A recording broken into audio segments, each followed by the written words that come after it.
আসসালামু আলাইকুম। অনেকে খুব প্রয়োজন নাই এরকম জিনিস ফেলতে পারেন না।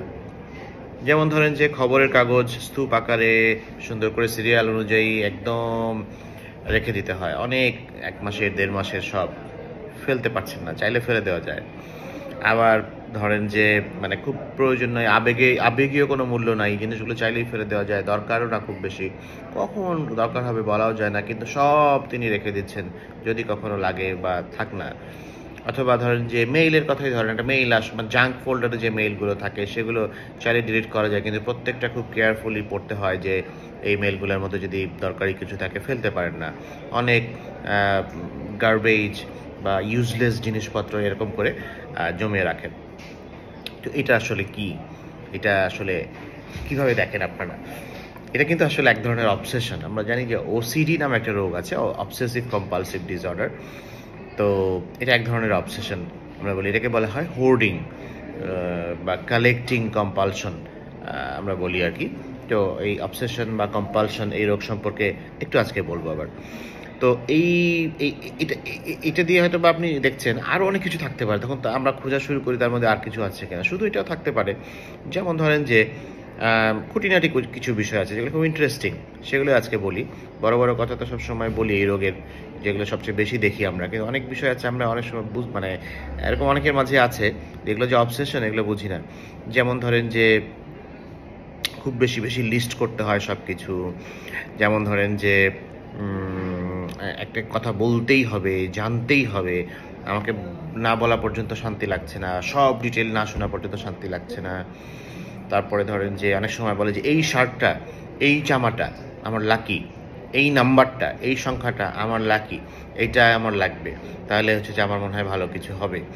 অনেকের বিভিন্ন অনেক বেশি সুপারস্টিশিয়াস বিহেভিয়ার থাকে বা অনেক বেশি কুসংস্কারাচ্ছন্ন থাকেন, সেরকম হতে পারে।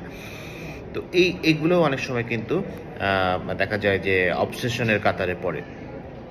আবার অনেক সময় দেখা যায় যে নির্দিষ্ট কালার, নির্দিষ্ট কলম, এরকম কিছু বিষয় থাকে যে এইগুলো ছাড়া আমি লিখবো না, এগুলো লিখলে ভালো হবে আমার জন্য, না লিখলে খারাপ হবে, এরকম অনেক কিছু থাকে। এইগুলো কিছু খুঁটিনাটি বিষয় আছে। এখন আরও অনেক কিছু আছে যেগুলো একটু বলি।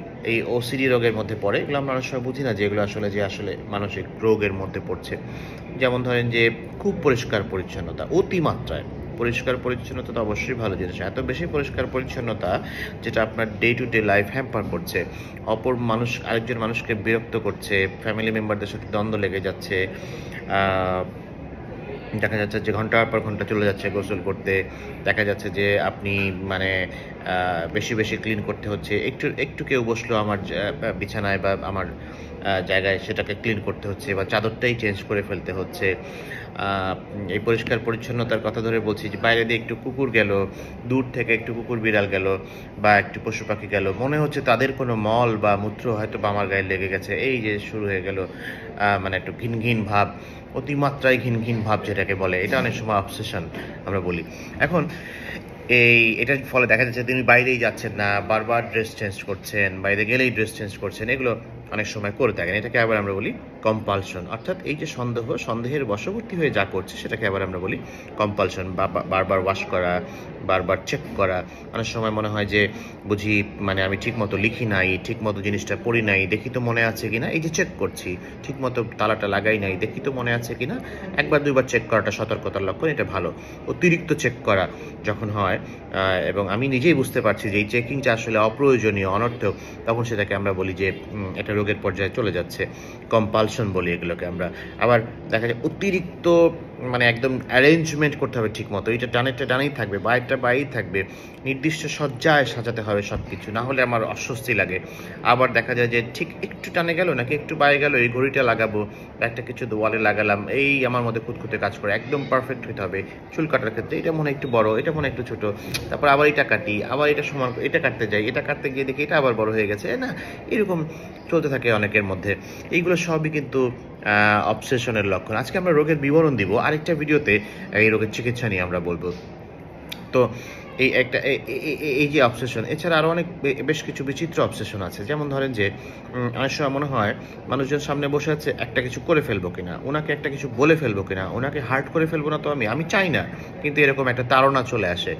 বা নিজেকে কোনো হার্ট করে ফেলবো না তো, ছুরি কাঁচি ধারালো কিছু দেখলে মনে হয় যে আমি বুঝি নিজেকে হার্ট করে ফেলতে পারি, আমি এগুলো থেকে এড়িয়ে চলার চেষ্টা করি। এড়িয়ে চলাটাকে বলে কম্পালশন, আর এই ধরনের সন্দেহকে বলে অবসেশন। আজে বাজে দৃশ্য আসে অনেক সময়, মানে মানে বিভৎস দৃশ্য আসতে পারে।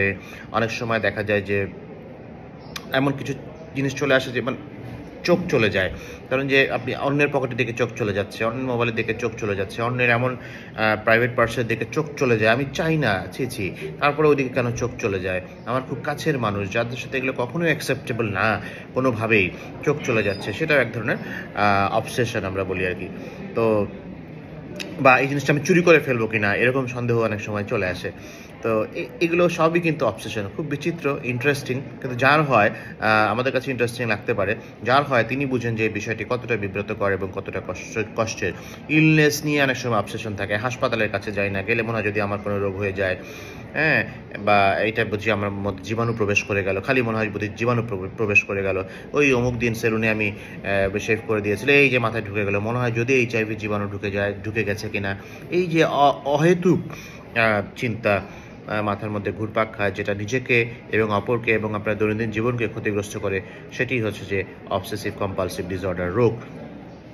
এছাড়াও আরও কিছু খুঁটিনাটি বিষয় আছে, যেমন ধরেন যে অতিরিক্ত হ্যান্ড ওয়াশিং, তারপরে যেমন ধরেন যে আপনি মানে আপনার মধ্যে এমন কিছু মানে বিষয় আসতেছে যেটা আপনাকে খুব বেশি কষ্ট দিচ্ছে, খুব ডিস্ট্রেস দিচ্ছে। যেমন ধর্ম নিয়ে আজে বাজে কথা আসে, ডাউট আসে, ইয়েস অর নো, হ্যাঁ, সিদ্ধান্ত নিতে পারছি না। আবার ধর্ম নিয়ে মানে আল্লাহর অস্তিত্ব নিয়ে, ঈশ্বরের অস্তিত্ব নিয়ে চিন্তা চলে আসতেছে। তো এগুলোকে আমরা শয়তানের ওয়াসওয়াসা বলি আমরা অনেক সময়, কিন্তু যখন যে মানসিক রোগ দিয়ে যদি ব্যাখ্যা করি তাহলে এটাকে অবসেসিভ কম্পালসিভ ডিসঅর্ডার বলা হয়। এবং আমার খুব কষ্ট হয়, গুনাহ হচ্ছে, হায় হায় কী হবে আমার, স্বাভাবিক, এরকম চিন্তা আসা খুব স্বাভাবিক। কিন্তু এটা একটা রোগ, এই রোগ বিশ্বব্যাপী আছে। বিভিন্ন ধর্মের মানুষের মধ্যে এরকম তাদের নিজ নিজ ধর্ম নিয়ে আজে বাজে চিন্তা অনেক সময় চলে আসে, যেটি আসলে এই ওসিডি রোগের লক্ষণ। আবার আজে বাজে পবিত্র ধর্মগ্রন্থ নিয়ে অনেক সময় আজে বাজে চিন্তা চলে আসে, ছবি চলে আসে। তো এই যে বললাম, আমি রিলিজিয়াস কথা বললাম, আমি সেক্সুয়াল ইমেজের কথা বললাম, আমি বললাম যে বারবার ডাউট আসতে পারে, বললাম যে ডাউটের ফলে বারবার গণনা করতে হয়, অনেকের বেশি বেশি কাউন্ট করতে হয়, বেশি বেশি চেক করতে হয় যে ঠিক দিলাম না, ভুল দিলাম, কম দিলাম না, বেশি দিলাম। এগুলো সব আসলে ওসিডি রোগের লক্ষণ। এবং আরেকটা ইন্টারেস্টিং বিষয় আছে, সেটা হচ্ছে যে সেক্সুয়াল, অনেক সময় দেখা যায় যে অনেক মানুষের সেক্সুয়াল মানে সেক্সুয়াল ডিসফাংশন হয়ে যায় অবসেশনের কারণে। এই ঘিন স্বভাবের কারণে সেক্সুয়াল প্রবলেম হতে পারে। আবার অনেকে এই যাদের মধ্যে খুব খুঁতখুঁতে প্রবণতা, দেখা যায় বিয়ে হয়ে গেল, বিয়ের পরে 5-7 বছর, মানে 5-7 মাস, অনেক সময় 1-2 বছর হয়ে যায়, কিন্তু দেখা যায় এখনও সহবাস করতে পারছেন না। বিশেষ করে পুরুষ সঙ্গীর এটা বেশি হয়, যে কোন পজিশনে যাব, মনে হয় পারবো না, মনে হয় আমার পেটের কাছটা আটকে যাবে, মনে হয় বডির কোনো পার্টসে এটা সমস্যা হবে, মনে হয় আমি হার্ট করব, নানা রকম চিন্তা চলে আসে। এরকম নিয়ে অনেকে আমার কাছে এসেছেন। তো এই যে এতগুলো বললাম, তারপরে হয়তো অনেক অনেক অনেক অনেক বাদ পড়েছে, অনেক কিছু আছে যে আমার নির্দিষ্ট জিনিসটা মনে করতেই হবে, নির্দিষ্ট জিনিসটা যদি হারিয়ে যায় খালি ভয় লাগে, সবসময় সতর্ক হয়ে থাকি। এগুলো সবই কিন্তু অবসেশনের লক্ষণ। অনেক সময় হচ্ছে চুল টানতে হয়, না টানা পর্যন্ত অস্থির লাগে, এগুলো সব মানে এক ধরনের অবসেশনের মধ্যে পড়ে। যদিও চুল টানার বিষয়টাকে আমরা ট্রাইকোটিলোমেনিয়া নামে একটা আলাদা রোগ হিসেবে এখন আখ্যায়িত করা হয়, এক ধরনের অবসেশন আমরা বলতে পারি। তো এই যে বিষয়গুলো, এগুলো সবই অনেক সময় আমি হোমোসেক্সুয়াল হয়ে যাচ্ছে কিনা, আমি সমকামিতায় ভুগছে কিনা, এরকম নানা মানে আজে বাজে চিন্তা আসে, কিন্তু আমি এটা না, আসলে এরকম চিন্তাও চলে আসতে পারে। এই সব অনেক আছে যেগুলো আসলে আমরা অনেক সময় বুঝতে পারি না যে এগুলো রোগ, এগুলো নিয়ে ছোটোবেলা থেকে বয়ে বেড়াচ্ছে, পরে বলে যে এখন তো বুঝতে পারছি যে এগুলো একটা সমস্যা, এগুলো আমাকে কত কষ্ট দিয়েছে, আর আমি এই কষ্ট বয়ে বেরিয়েছি এতদিন, আমি এখন চিকিৎসা চাই, এরকম অনেকে আমার কাছে আসে। তাহলে এই রোগের চিকিৎসা কি?